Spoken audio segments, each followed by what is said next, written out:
Hi, it's Wasabi. Welcome back to the channel. Today's battle's on the Lakeville map, and we've got Lionballs from Big Daddy Clan. He's in the AMX M449 heavy tank in the French line, which is a premium version of the AMX M4. He's top tier in this game as a heavy tank, and it was a full tier 8 battle. We do get a few tier 8 10-10 games, but most of the games we've seen are either a 2-tier split or a single tier, so it's good to see that that's happening on this server. Alright, so just stopping for a second to see if they can shoot any targets spotted of the Brask. That Brask went back in the cover when he was going past, so it's better to get into position in the town. Got quite a few heavy tanks against them, but he's got IS-3 with him and the Skoda T56, so it's gone to the valley. Still a few tanks though, the T32, the Mutant and the Carnarvon, so yeah, so they're missing a few heavy tanks here in the town, so we'll see what they come up against and how they deal with it. Alright, so good thing T54 Mod 1 has done a bit of scouting in the town, spotted an IS-3, but he's now taking a big hit, so probably doesn't want to stay there exactly in the front. Okay, let's go to T56 on the enemy side. So Lionballs just trying to take position ahead of him. And he's spotted. I'm not sure if that was the Skoda or another tank, but like, oh, there you go, it's a BK75 OK, no 1K I should say. So puts a shot towards him, but that bounces off.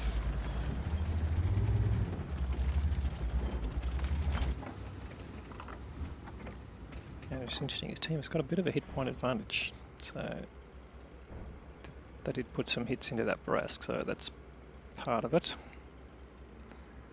Maybe they've done some other damage already, so a bit hard to make a comparison at this point. They have taken one kill, which is the enemy light tank, so puts them at a bit of an advantage. They've got only one light tank per side, but now the enemy's got no eyes. But this map's a bit hard to scout on. Where the M41 is at the moment is about as far forward as you want to get, given that you've got to basically make some movement there to get up and get exposed. So anyway, takes a hit from Caliban, firing HE. Caliban's got a pretty dangerous gun. If it can penetrate, it can do massive amounts of damage, so just something to be careful of. But the AMX M4 does have decent frontal armour, and he can put shots into the BK75, but got to find the right spot here. So this BK75 is a rear turreted tank, so pretty good at side scraping. He's trying to go for the lower dot plate there, but it looks like he was just angled enough to bounce. So if he pulls back, he can get another shot into this Skoda without hitting that. Oh, Skoda's pulled out, but that's a Renegade instead. So putting some damage in. He's using his premium ammunition now. Not 100% necessary being top tier, and there's Caliban firing HE again. But just have to watch out. One of these points he might just penetrate, but while he's being able to farm damage from the Renegade and the Skoda, he may as well try and get as many shots in as possible. He's got the Skoda down to a one shot, and the IS-3 is sort of pushed in perhaps a bit too far, but yeah, definitely this battle. Oh, there you go, this Caliban has penetrated this time, so 918 damage takes him down to 358, so in a heartbeat he's well below what he'd probably like to have at this stage of the game. But he knows Caliban's got a fairly long reload, so took his time there to line up the shot. Unfortunately it didn't penetrate, but this is the sort of things you've got to try and balance in the game, knowing what the enemy tank's reload times are. And you can use mods, as you can see down below next to the minimap. I've got a mod which shows what the characteristics are of the tank that you're facing. So I won't tell you the actual reload time, that would be an illegal mod. Modified by things like rammers, etc. It just shows you what the standard is. At least you can make an estimate then of you know what it's likely to be. Anyway, he knows now if he gets lit, and the Caliban, as you notice, hasn't been spotted, so he's up perhaps a bit further back from behind where the VK is, and in maybe double bushed. It's going to be interesting to see what happens here with the G-Saw. Is he getting hammered? No, he's not getting hammered, so he's not getting spotted. That's probably why the Caliban can't do anything. If he's double bushed, he wouldn't actually see anything. In any case, that's the sort of thing you got to take into consideration. So Lionballs is holding back here until he's got a solid target. Because the next shot from the Caliban could take him out.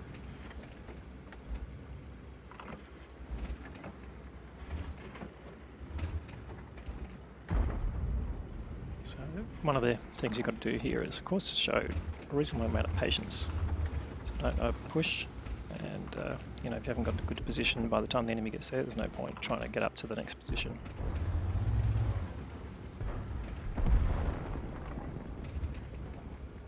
Alright, so starting to make some inroads. Renegade goes down. So that's potentially only 3 tanks left in the city, the IS-3, the BK and the Caliban. Just wants that VK to come out a little bit more, which he does. Oh, it takes him down to 24 hit points. That's a bit rude. That'd be a nice kill. Can't reload in time to get the kill, unfortunately. So the BK's gun's still in the game. He's going to come out and do it again. But he tracks him, and if someone can get a shot into him, he'll get a little bit of assisted damage there. No, it doesn't matter. Lionballs gets the kill anyway, so that's good. So now it's just down to an IS-3 in the city.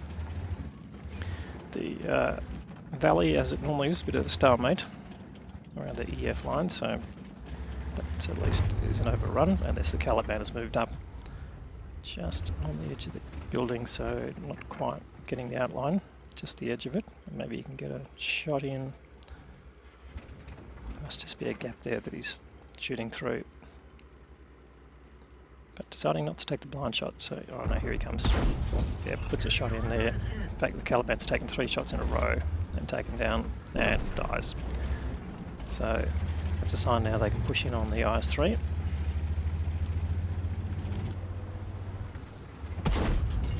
Oh, unfortunately it bounces there. Would have been a perfect shot there on the side of the pike nose from this angle. But the IS-3 taking quite a lot of damage, and he gets shot in finally, and he gets taken out. So team's starting to wrap things up now. They've got a 4 tank lead. Not that much lead in terms of the way of hit points, but enough to give you a bit of confidence. However, you still have to, not be careful. You have to be careful, particularly as the tanks that are in defence. You've got 4 TDs, one of which has been spotted that you saw. That's a pretty dangerous tank. So Lionballs just trying to line him up, looking for a gap between buildings. Not quite getting the angle that he wanted. There you go. G-Saw finally comes up. And he gets spotted. Can he get the kill shot? Yes, he does. Yep. Alright, so we're getting into the next phase of the battle here. Approaching the enemy base, and they've got some good hold down positions up there, as well as good clear vision across the base. So if they're spotting you, you might be in trouble. Anyway, they have got some spotting there from the Pantera. Tries a shot at the VK-100. Now they're starting to lose tanks, so they lost 2 tanks fairly quickly. So they're starting to lose their advantage. Goes for the VK again, but just doesn't quite have it aimed. I don't think that shot even hit the VK. But we do know they've got a Scorpion who hasn't also been seen. C-101, which is also a decent tank destroyer with good frontal armour, and the VK-100P, and SM-3Y, which is sort of holding the fort on the valley. Okay, finally the Scorpion's been spotted. He's actually taken some damage, that's interesting. He's taking a lot of damage now. Also, the Pantera is getting taken down. Here we go, so going for the Cupola on the VK-100. Likely he's bouncing the incoming rounds. He's got 4 rounds of premium ammunition left, so he's desperately trying to do some damage, but so far not getting any success. But here we've got a good position, and you've actually got a good approach on this left side of the field.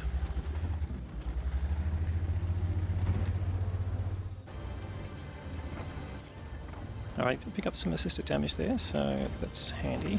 Now you've got to have some angles here, so the BK is sort of facing towards him. He's got the IS-3 and a Scorpion out to his right. Now they don't want to get spotted because they will get pretty much taken down. But it looks like they've also lost the tanks in the valley.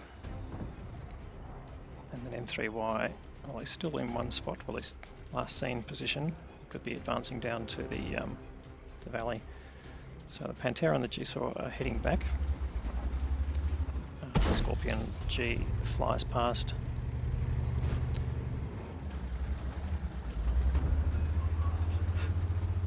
So this is going to be interesting. Well, that was his last shot of premium ammunition, so he's now fighting a heavy tank with his standard round. So let's hope that he gets some decent angles.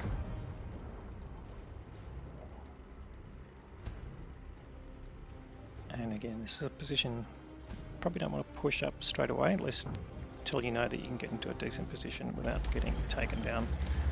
So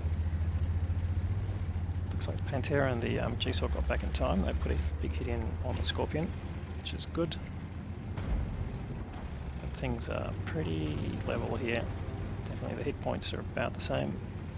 And they've got a slight advantage of 1 tank, but at this stage of the game, that's a decent advantage.